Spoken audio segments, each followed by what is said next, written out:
Dia tanya, "Mbak, tadi Mbak ke belakang ya?" "Iya tadi ke belakang." Mbak beneran gak sih sama apa yang aku lihat? Mbak tadi duduk di meja.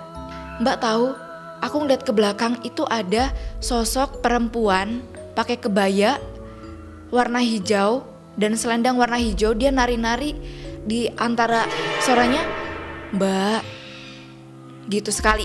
Dia nunjuk ke kaca itu. Dia bilang, "Mbak, itu Mbak kapasnya pakein untuk ibu Mbak."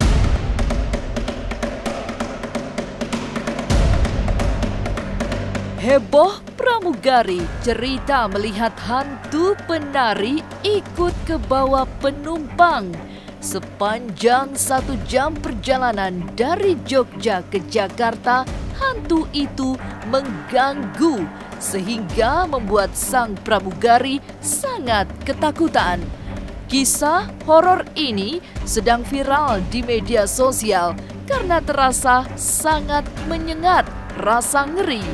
Tapi seperti apa kisah yang sebenarnya? Benarkah hantu penari itu muncul karena pesawat lepas landas ketika maghrib?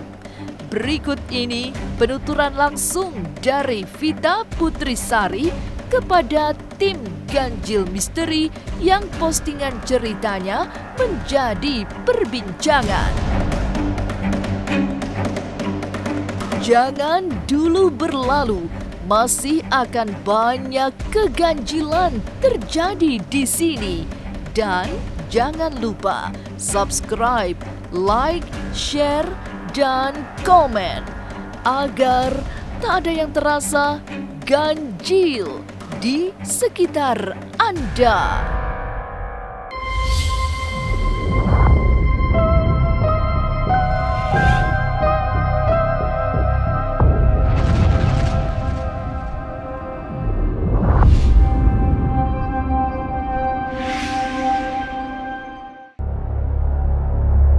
Petang sedang menjelang di kota Jogja saat itu. Sebagai pramugari, Vita Putrisari bergegas menyiapkan pelayanan untuk penerbangan menuju Jakarta. Semula tidak terjadi apa-apa, meski sedang maghrib yang mencemaskan justru karena situasi sedang hujan lebat. Selebihnya semua normal sampai kawannya sesama pramugari bertanya tentang sosok yang ikut terbawa penumpang.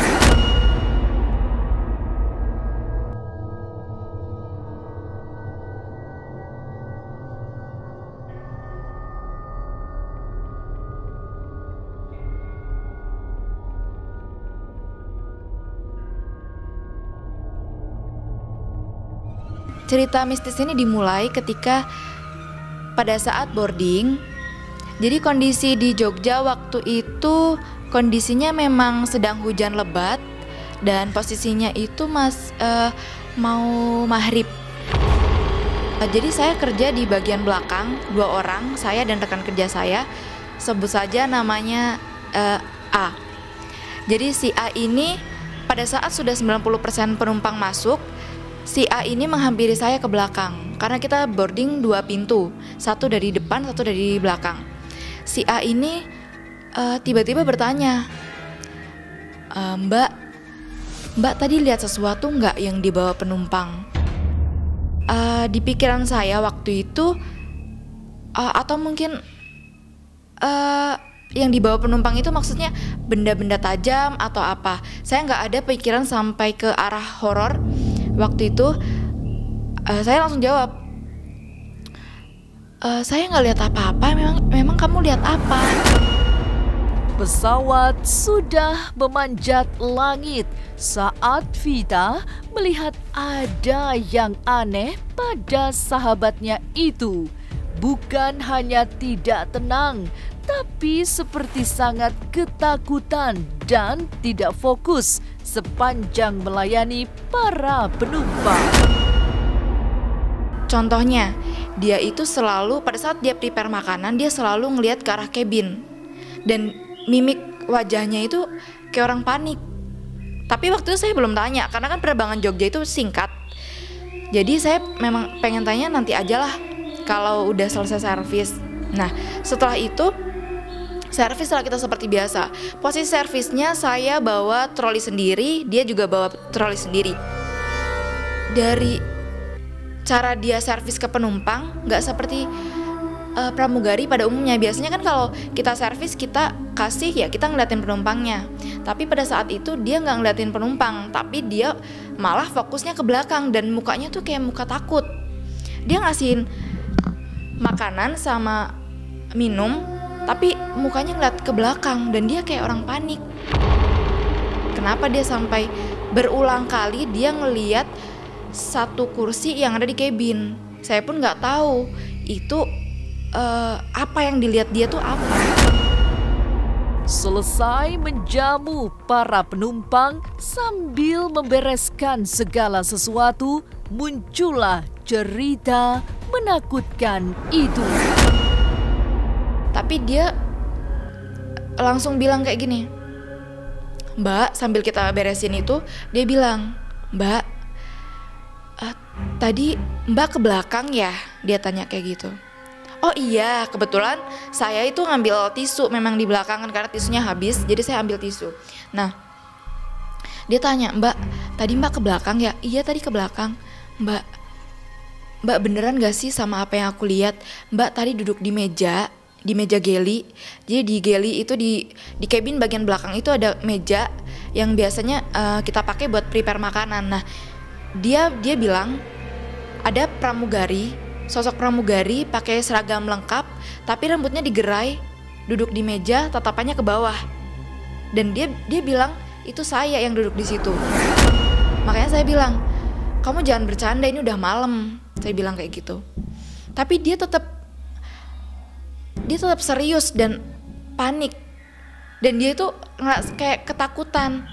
Dia bilang, Mbak saya serius, saya nggak bohong Mbak. Tadi saya lihat sosok perempuan pakai baju pramugari itu duduk di meja. Dan saya pikir itu Mbak. Tapi saya juga mikir Mbak, kayaknya nggak mungkin kalau pramugari gerai rambut padahal itu lagi posisi servis.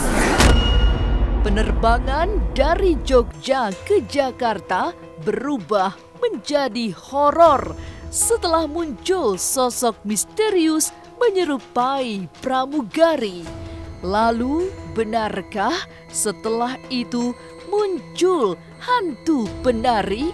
Jangan kemana-mana, tetap subscribe, like, share, dan komen agar tak ada yang terasa ganjil di sekitar Anda.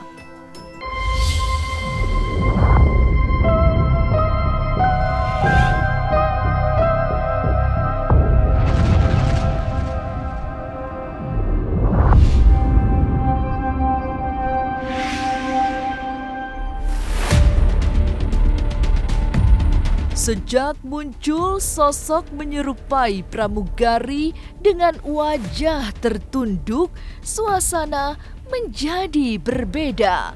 Apalagi setelah itu cerita semakin horor karena sahabat Vita itu mulai melihat penari misterius. Pas Mbak nengok saya, pas lagi servis di tengah kabin, Mbak itu nengok saya, ngeliat saya ke belakang. Mbak tahu, aku ngeliat ke belakang itu ada sosok perempuan pakai kebaya warna hijau dan selendang warna hijau. Dia nari-nari di antara lavatory atau toilet di pesawat. Itu dia di tengah-tengah jalan. Dia nari-nari di situ Mbak.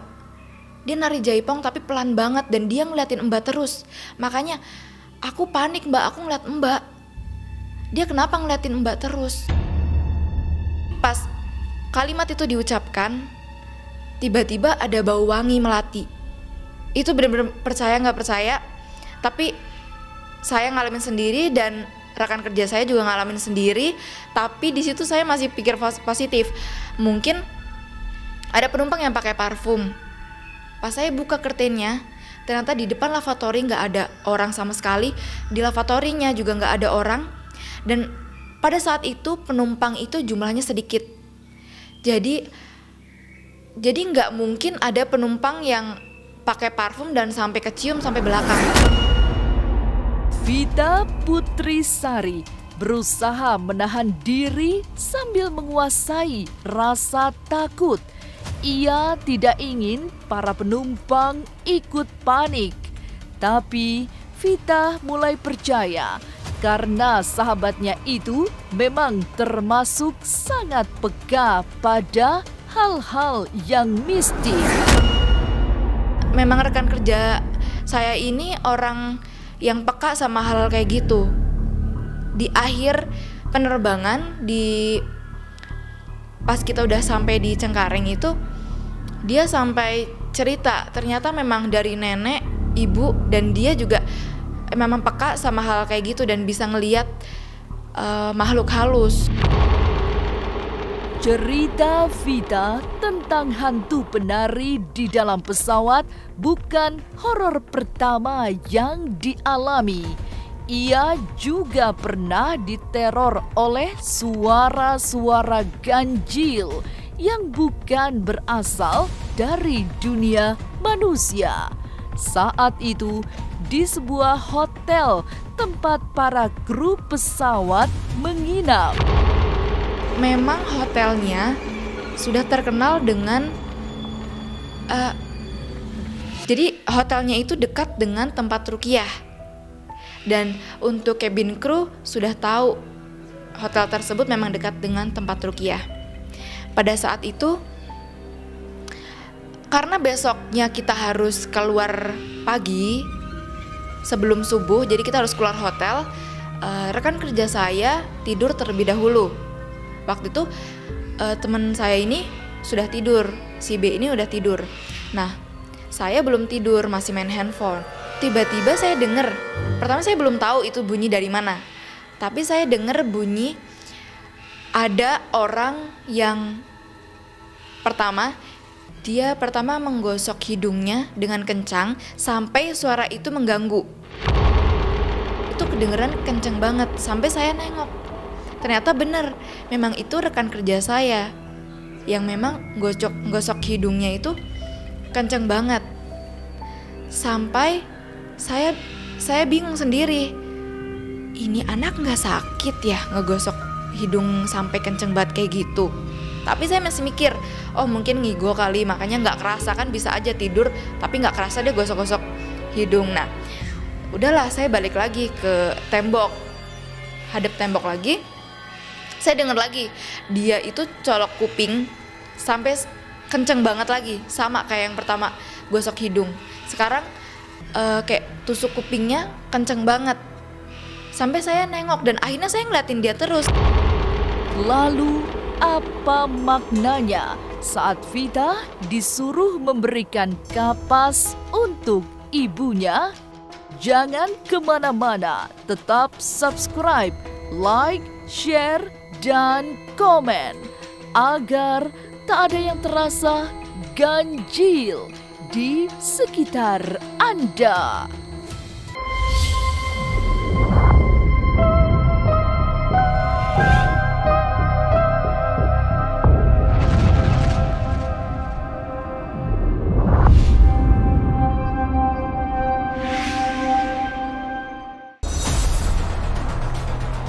Tak mau diganggu oleh hal-hal ganjil yang dilakukan sahabatnya, Vita berusaha menutup telinganya dengan headset.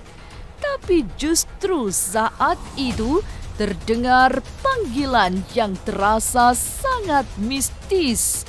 Suara itu terasa datar, seperti bukan berasal dari suara manusia. Saat terdengar suara itu, sahabatnya yang sudah tidur menunjuk ke kaca sambil berbicara tentang kapas untuk ibunya. Pas saya pakai headset, tiba-tiba ada suara panggil saya. Suaranya datar, lembut banget, dan itu flat banget suaranya. Suaranya, "Mbak," gitu sekali. Tapi karena saya pakai headset, saya mikir kayaknya bukan deh. Sekali lagi dia manggil, "Mbak," lebih panjang.